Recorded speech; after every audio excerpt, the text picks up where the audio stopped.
challenges. Sure. We keep coming back to the same thing, and this is the pitfall that a lot of managements make. They project a certain amount. The only thing they can imagine to do then is to cut things, right? Right. And has there ever been an example of where that's worked, where that actually helped? Well, that's the problem, is that it doesn't. I mean, and certainly a lot of times the way it's sold is that, if we just make these cuts, then we can grow. Like it's pruning crepe myrtle or something. And don't assume that they're not going to run deficits on a $5 million budget because it's a $5 million orchestra now. So I mean, that's another problem, is what can you're now actively selling a cheaper product. Mm-hmm.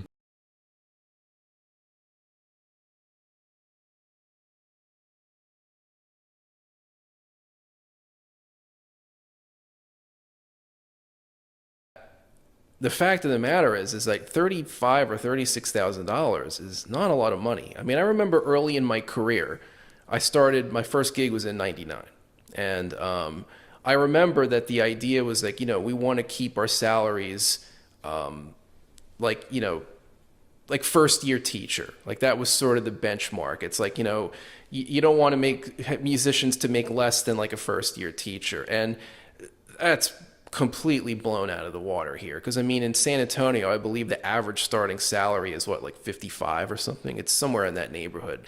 But it really just comes down to, like, I don't see, I mean, you have an orchestra, and obviously, ideally, it should be in the leadership's interest that the orchestra functions and plays as well as possible.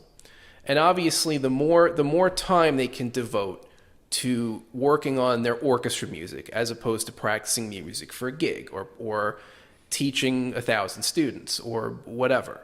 Obviously, the more time you can devote to your duties in the job, the better you're going to do.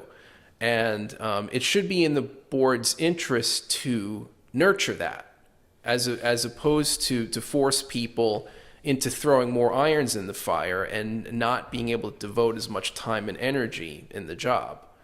You think that would be one thing that the musicians and management can agree on, is that, this should sound as good as possible, and what everybody does, that should be a shared vision. That shouldn't be a this versus that. But unfortunately, it often does.